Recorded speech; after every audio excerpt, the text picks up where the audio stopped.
13주차 강의 시작하겠습니다. 13주차에서는 우리 생활 속에 환경 이슈 따라가기란 주제로 최근 몇 년간 우리 주변에서 문제가 되고 있는 가습기 살균제, 그리고 계란 살충제, 농약 문제, 그리고 각종 위생용품의 안전 문제와 관련해서 화학약품에 대한 공포증인 케미포비아에 대해서 강의하도록 하겠습니다. 첫 번째 시간인 1차 시에서는 우리 생활 속에서 화학물질과 케미포비아에 대해서 자세히 알아보도록 하겠습니다. 우리가 아침에 일어나서부터 잠들 때까지 단 몇 초도 화학약품과 떨어져서 살 수 없는 게 오늘날 현대인들의 생활입니다. 각종 생활하는데 우리가 샤워를 한다든지 또 샴푸를 한다든지 이런 데에서도 우리가 화학약품에 자연스럽게 접할 수밖에 없고, 선크림이라든지 스킨이라든지 화장품도 거의 다 화학약품과 밀접한 관련이 있습니다. 또 우리가 먹는 각종 식재료에서도 농약 성분이 검출된다든지 이런 것들이 이제 계속해서 우리 주변에 손쉽게 우리 의지와는 관계없이 노출되고 있다고 말할 수 있습니다. 또 이제 우리가 사용하는 치약이라든지 또 방향제, 클린싱 워터 같은 경우에 이제 저녁에 세안을 할 때 이런 것들도 문제가 되고, 냉장고 제습 탈취제, 주방세제, 또 이제 우리가 세탁을 할 때 섬유 유연제라든지 다림질 보조제, 향초, 이런 거의 대부분이 우리가 하루를 살아가는 데 있어서 화학약품에 자연스럽게 노출되고 있는 게 오늘날의 현실이다 라고 이제 이야기를 할 수가 있습니다. 그래서 우리나라에 이제 사용된 화학물질의 그 종류가 환경부 발표에 따르면 약 4만 4천여 종에 이르거든요. 그리고 연간 시장에 진입하는 화학물질의 종류도 3천여 종이나 됩니다. 그러니까 매년 새로운 화학약품이 3천여 종이 늘어난다고 생각하시면 되겠죠. 그래서 앞에서 말했다시피 우리는 자연스럽게 식품을 통해서나 또는 화장품, 위생용품 등을 통해서 우리가 직간접적으로 이렇게 섭취를 하게 되는 것이죠. 그런데 이 4만 4천여 중에서 약 7천여 종이 유해성이 있는 걸로 이렇게 파악이 되거든요. 그래서 우리가 이제 흔히 사용하는 화학물질은 이렇게 인공화학물질로서 우리가 이제 흔히 일상적으로 사용하는 세정제, 합성세제, 표백제, 섬유유연제, 코팅제, 최근 현대 생활에서는 없어서는 안 될 각종 이런 인공화학물질들을 우리가 접하게 되는 거고, 이제 천연화학물질로는 물론 유익한 것이긴 하지만 피톤치드라든지 석유라든지 석탄 이런 것들이 되겠습니다. 그리고 이제 우리나라에서 유통되고 배출되는 화학물질도 해년마다 이렇게 늘어나고 있고요. 제조하는 그 제조량도 늘어나고 있습니다. 마찬가지로 수입량이라든지 또 우리나라에서 수출하는 양도 매년 이렇게 늘어나고 있는 것을 알 수가 있습니다. 그래서 연도별로 발생하는 배출량 추이도 그 사업장의 숫자, 그 다음에 배출량의 그 양적인 문제들도 지속적으로 이렇게 조금씩 늘어나고 있다는 걸 알 수 있습니다. 그러니까 우리가 일상생활에서 지속적으로 화학물질들을 필요로 하기 때문에 거기에 맞는 새로운 화학물질들이 합성돼서 개발돼서 만들어지기도 하고, 또 이런 것들을 만들어내야 되니까 사업장의 공장의 숫자도 늘어난다는 것입니다.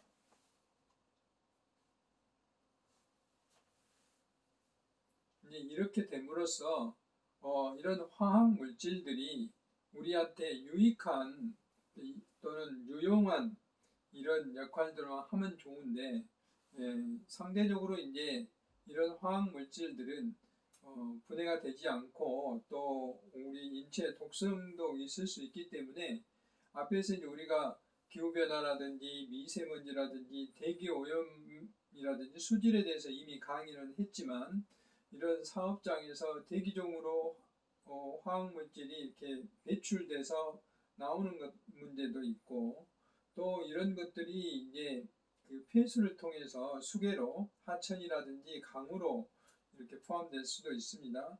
그러면 이제 이런 그 물속에 들어오게 되면 이런 것들이 이제 플랑크톤을 통해서 먹이 연쇄를 통해 생물에 노출이 되고 야생동물에까지 문제가 되고 또 토양에도 잔류가 되는 이런 문제가 있습니다. 또 이런 토양에서 자란 농산물을 먹으면 우리 사람한테도 문제가 될 수도 있는 것이죠. 그래서 화학물질은 이제 배출되면 이런 것들 오랫동안 공기 중이나 또는 물속이나 토양 속에 잔류가 되기 때문에 우리 인체 또는 생태계에 여러 가지 영향을 미칠 수밖에 없다 하는 것이 이제 정설이죠. 그럼 우리 몸에도 뭐 혈액이라든지 그 다음에 특히 이제 앞으로 3차 시에서 설명을 하겠지만 뇌분비샘 이렇게 호르몬에 영향을 미칠 수도 있고요. 생식기에도 영향을 미칠 수 있고 면역이라든지 또는 우리 이제 간이나 폐에 우리 각종 우리 이 사람에게 굉장히 중요한 장기에 영향을 미칠 수 있습니다. 특히 이제 암과 같은 영향도 미칠 수 있고 중독을 일으킬 수 있고 이런 문제들을 일으킬 수 있는 게 이제 화학물질입니다. 그래서 우리나라에 화학물질 사고가 해년마다 이렇게 증가가 되고 있어요. 그런데 최근에 급격히 증가가 되고 있죠. 사업장 내에 그래서 공장 내에 유출되는 사고가 최근 들어서 거의 30여 건에서 60여 건에 가까운 이런 사업장 내 누출 사고가 있고 또 이제 수송하면서 요즘 뭐 여러분들 탱크로리 많이 보셨고 가끔 뉴스에서도 탱크로리 전복 사고에서 화재가 난다든지 뭐 황산이 누출된다든지 하는 것을 뉴스에서 보셨을 텐데 역시 사업장 누출 못지않게 운반 과정 중에서도 사고가 지속적으로 늘어나고 있습니다. 최근 4년 동안에 많이 발생하고 있죠. 그 다음에 폭발 등에 의한 유출 사고도 늘어나고 있습니다. 전체적으로 최근 4년 동안에 굉장히 많은 화학물질 관련 사고가 일어나서 국가적으로 관심이라든 대책을 세우지 않으면 안 될 정도로 화학물질에 관련된 사고가 일어나고 있습니다.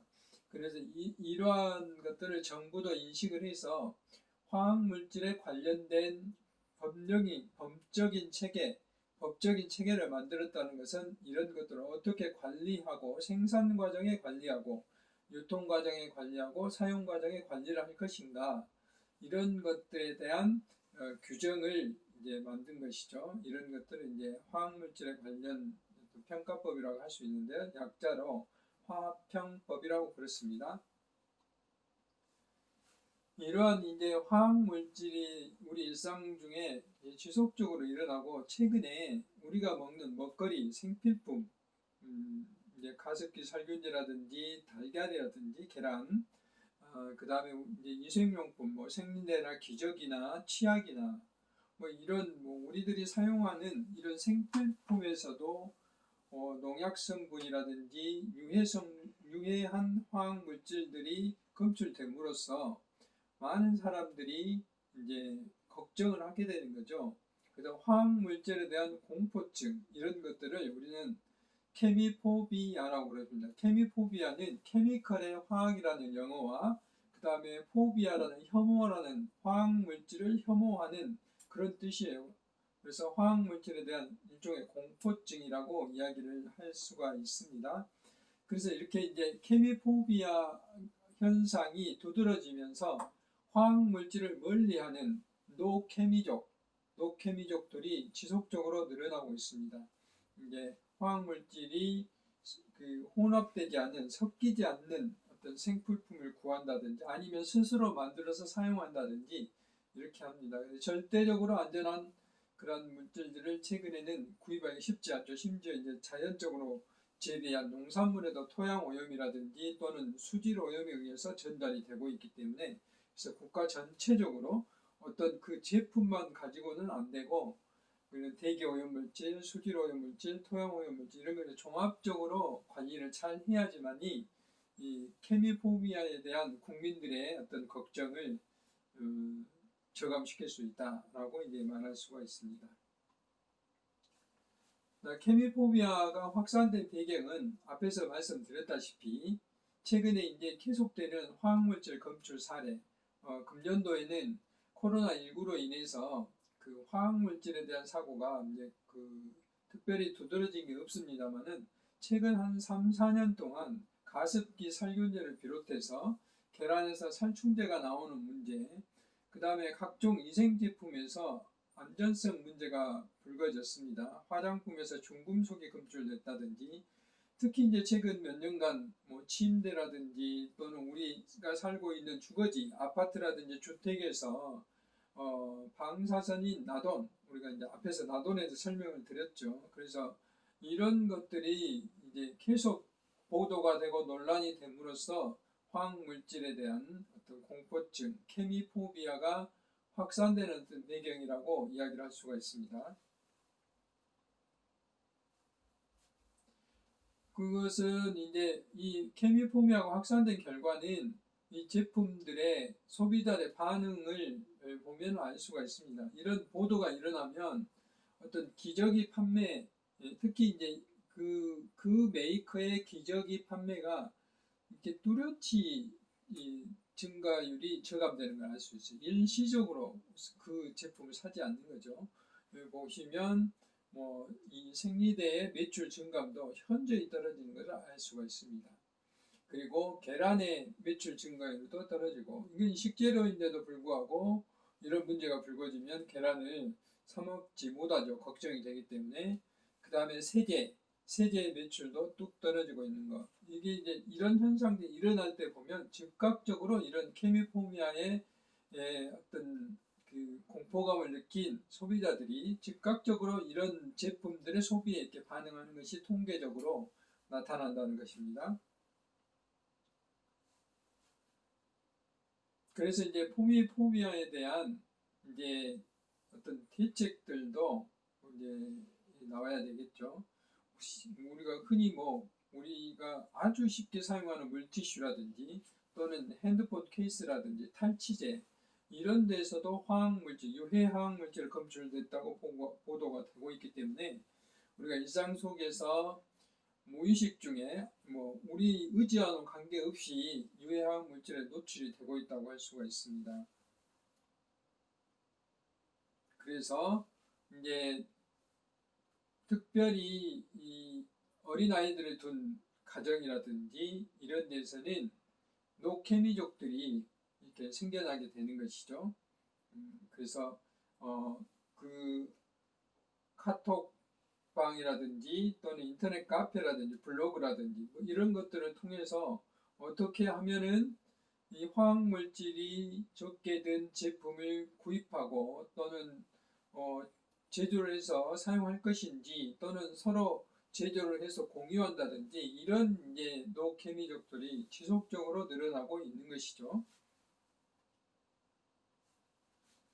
그래서 이제 케미포미아에 대한 대책은 정부는 화학물질 관리 체계를 근본적으로 개선해야 되겠죠. 어떻게 생산 과정의 화학물질의 독성 문제, 특히 인체나 생태계에 문제가 되는지 이런 것들을 검증하고 거기에 대한 기준을 만들고 관리 체계를 만들고 또는 이게 누출됐을 때 사고를 어떻게 처리할 것인지 조치할 것인지를 정부가 할 일이고, 기업들은 사회적인 책임을 가지고서 정부가 정해놓은 기준뿐만 아니라 기업 자체 기준으로서 윤리의식을 갖고 올바른 제품을 만들어야 되겠고, 또는 소비자에게 상세한 정보를 제공해 주는 것도 기업의 하나의 그 의무라고 생각이 됩니다. 그리고 문제가 발생했을 때 신속하게 대처하는 것도 기업의 책임이라고 생각이 됩니다. 소비자들은 정부라든지 기업의 그 감시에 대한 역할들을 좀 더 촘촘하게 할 수 있도록 관심을 가지고 감시하는 삼자의 감시자 역할, 특히 이제 시민단체를 중심으로 이런 역할도 해야 되겠고요. 화학과 유해를 구별해서 현명하게 소비하는 지향. 이게 이제 그러니까 우리들도 이제 이런 강의 시간을 뿐만 아니라 여러분들이 이제 인터넷이라든지 이런 자료들을 충분히 많이 읽어보고 이런 것에 대한 개인적인 어떤 대비책도 가지고 있어야 된다는 겁니다. 요즘 우리가 화학물질의 홍수 속에 살고 있기 때문에 미처 정부가 손을 쓰지 못하는 분야도 나타날 수가 있어요. 그래서 그런 것들은 특히 이제 영유아를 이렇게 함께 생활하고 있는 가정에서는 그런 것들을 더욱더 관심을 많이 가져야 되겠죠. 그래서 이제 정부에서는 화평법, 화학물질 관리 및 평가에 관한 법을 만들어서 이 모든 화학물질을 등록하고 관리를 하겠다는 그런 법들을 만들었어요. 그래서 이제 연도별로 점차적으로 2018년도에 510종의 화학물질을 등록을 받을 것이고, 그리고 2021년도에는 800종 정도, 그리고 2024년 약 1000종 정도를 등록을 받아서 이제 앞으로는 이런 것에 대한 모든 기준을 화학물질을 단계적으로 이제 다 지정을 등록을 하도록 이제 법을 만든 것이죠. 그래서 2021년도에 약 이 발암물질을 비롯해서 이런 약 1170종을 등록하도록 하고 2030년도에는 이 연간 약 1000톤을 생산하는 그런 사업장만 등록하도록 사업장이나 또는 물질을 등록하도록 되어 있는데 2030년도는 1톤만 생산하더라도 등록할 수 있도록 강화를 한다는 것이죠. 그래서 정부 차원에서는 화학물질에 대한 관리를 이제 촘촘히 하겠다는 것이죠. 그래서 이런 시스템들이 현재는 많이 갖춰져 있고 앞으로 좀 더 발전하리라고 믿습니다. 그리고 이제 가습기 살균제에서 조금 더 자세히 알아보도록 하겠습니다. 이제 우리가 살균제 그러면 심지어 이제 살생 물질이라고 해도 바이오사이드 프로덕트 우리가 과거에 일본말로 여러 가지 사이나 뭐 이런 말을 했었는데 그게 이제 사이드죠. 사이드, 바이오사이드, 살생 물질이라는 거죠. 일종의 농약도 바이오사이드에 속하고요. 요즘은 이제 특별히 우리가 가습기 했을 때 세균이라든지 곰팡이 슬지만하고 이런 화학약품을 사용했었고 또는 이제 계란 같은 경우에 진드기가 살지 못하도록 살충제를 살포함으로써 이런 것들이 우리 인체에 큰 문제를 일으켰던 것이죠. 그래서 미생물 번식이나 물때 발생을 예방하기 위해서 가습기 내 물에 이를 첨가하는 어떤 화학물질 이런 것들 가습기 살균제라고 그러는데 이게 이제 살균만 하면 좋은데 생물이나 사람까지 이제 사망하게 하는 문제가 있어서 이제 큰 문제가 됐죠.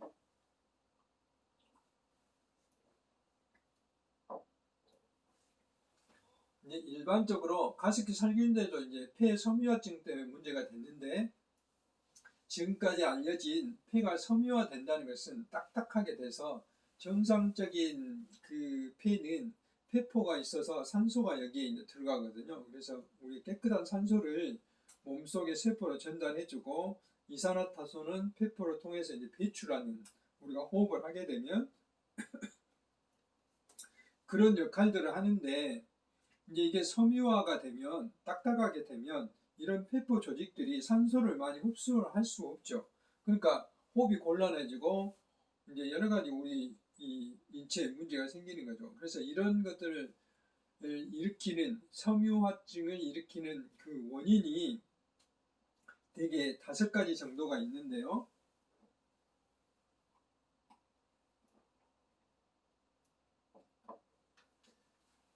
살균제에 든 독성 화학물질이 폐포를 그렇게 만들기도 하고 그 다음에 이제 성면도 발암물질인데요. 이게 이제 광물질이에요. 광물질인데 바늘처럼 날카로운 어떤 그 광물질이 있어. 이런 것들 과거에 이제 슬레트라든지 이런 건축재로 많이 사용했는데 이런 분진들, 석탄도 마찬가지죠. 이런 것들의 폐를 이제 그 섬유처럼 굳게 만드는 것이죠. 그 다음에 류마티스와 같은 이런 만성 염증 질환 때문에 그렇기도 하고 방사선 치료를 이제 너무 많이 받으면 이럴 수도 있고 유전에 의해서 그럴 수도 있고 그런데 지금 이제 문제가 되는 것은 1번과 2번 같이 이제 이런 그 화학물질이나 발암물질에 대한 문제죠. 그 중에서 이제 가습기 살균제라든지 치약이라든지 이런 데 들어갔던 게 뭐 CMIT, MIT 이런 이제 물질들이 있고요. 이런 물질들이 되게 그 우리 치약이나 화장품에 들어 있을지라도 또는 구강 청결제에 들어 있을지라도 이것은 입으로 섭취했을 때 소화기관으로 섭취됐을 때는 크게 문제가 안 되는 걸로 지금까지 연구 결과가 나타났어요. 그리고 피부에 접촉했을 때도 이렇게 염증이라든지 알레르기 반응을 일으키는 것이 극히 적다고 알려져 있습니다. 그래서 심지어 이제 미국에서는 이런 것에 대한 규제 기준도 없어요. 그리고 유럽에서도 15ppm은 상당히 높거든요. 그런데 이번에 이제 문제가 되는 것은 호흡기로 들어왔을 때, 코로 이게 들어왔을 때는 상당한 영향이 있다 하는 것이 이제 우리나라에서 사고가 일어나서 밝혀진 것이죠. 특히 이제 가습기 살균제 주범 물질은 이제 뒤에서 말씀을 드리도록 하겠습니다. 이렇게 PHMG 이런 화학 물질의 이름이 너무 어렵기 때문에 여러분들은 굳이 여기까지 아실 필요는 없습니다. 다만 이제 강의 시간이기 때문에 제가 그냥 알려는 드립니다. 그러니까 폴리헥사메틸렌 고아니딘이라는 그런 물질이고, 그다음 PDH 여기도 보면 이 염화 염소 제제가 들어있다든지, 그다음에 MCL이 또 여기도 염소거든요. 메틸 클로로가 염소라는 뜻이죠. 이제 이런 PHMG, PGH, MCL 이런 것이 있는데 이런 게 이제 한동안 우리 언론에 굉장히 많이 나왔던 그런 성분들이죠. 그래서 가습기 살균제는 이 피부 독성에 앞에서 말씀드렸다시피 거의 문제가 안 됐었고, 샴푸나 물티슈 등에서 사용했을 때도 크게 문제가 안 됐어요. 근데 그동안에 호흡기에 대한, 주로 이제 피부라든지 우리가 이것을 섭취했을 때, 입으로 먹었을 때의 독성만 연구를 했던 것이죠. 그런데 우리가 코로 숨을 쉬었을 때 이제 연구가 안 됐기 때문에 특별한 어떤 법적인 제한이 이루어지지 않았어요. 그래서 심지어 공산품으로 분류를 했던 것이죠. 그래서 이제 최근에는 이제 식품법이나 식품위생법, 약산법을 적용을 하고 있는데 과거에는 이게 품질 경영이나 공산품 안전관리법에 의해서 안전기준만 적용했기 때문에 이런 사고가 발생한 거죠. 그래서 가습기 살균제는 SK케미칼이 1991년도에 이런 원료 물질을 만든 거예요. PHMG나 CMIT나 MIT와 같은 이런 성분들을 만든 거예요. 그래서 98년부터 2011년까지 이런 것들이 이제 각종 유통사, 제조사를 통해서 우리가 잘 아는 심지어 옥시, 그 다음에 홈플러스, 롯데마트 이런 데를 통해서 공급이 된 거죠. 우리나라의 유명한 어떤 이런 유통사를 통해서 됐고, 2011년도에 질병관리본부, 지금 질병관리청이죠. 여기서 역학조사를 해보니 이제 이런 물질들이 폐 손상의 원인이다라고 추정을 했어요.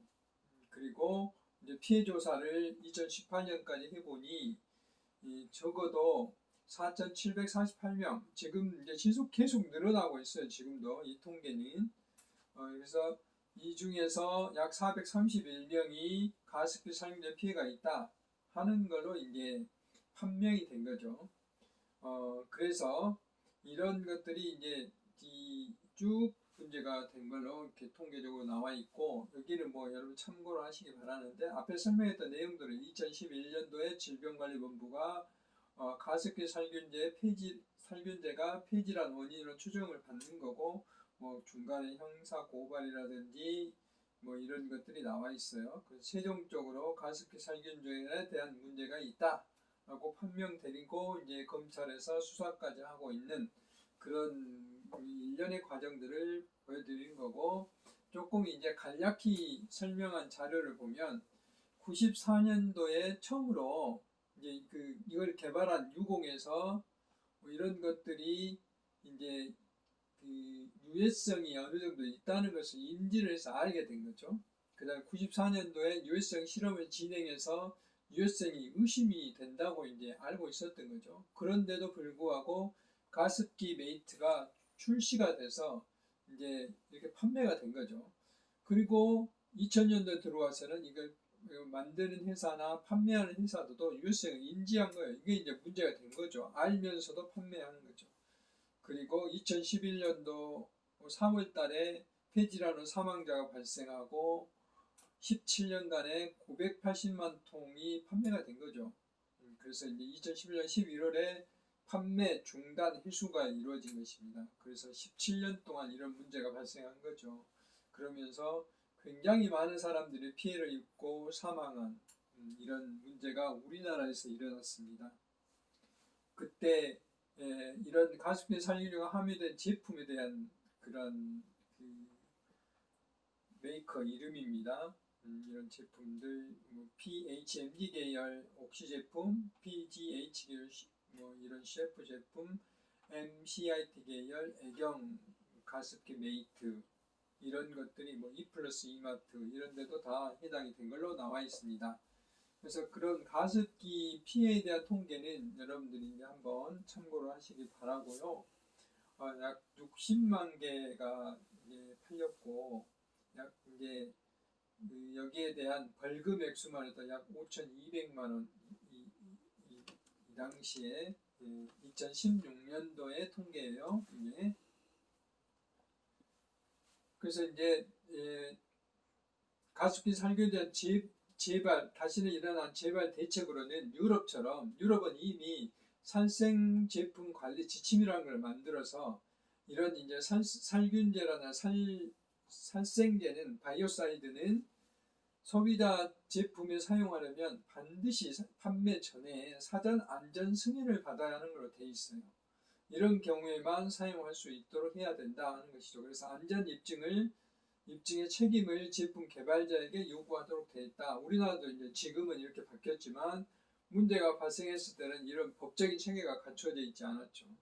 그래서 우리나라도 화학물질의 관리 대책을 이런 사고를 계기로 만들어낸 것이죠. 그래서 화학물질에 대한 안전 체계를 만들고, 그다음에 어떻게 하면 생활화학 제품을 안전하게 관리할 것인지, 가습기 살균제에 이제 피해하는 사람들 어떻게 지원할 것인지, 그다음에 이제 그런 취급하는 사업장이나 또는 공장 이런 데 안전관리를 어떻게 할 것인지에 대한 체계를 만들었어요. 그런 게 이제 화학물질 관리법이고, 아까 화평법이라는 게 화학물질의 등록 및 평가 등에 관한 법률입니다. 그래서 이런 것을 함으로써 모든 화학물질을 등록하게 하고 유해성을 심사하고 그런 평가를 하는 것이죠. 그리고 가습기 살균제에서는 특별히 피해 구제를 위한 특별법을 만들어서 현재도 이 가습기 살균제에 대한 피해 신고자에 대해서 평가를 하고 어떻게 하면 보상도 하고 할 것인지에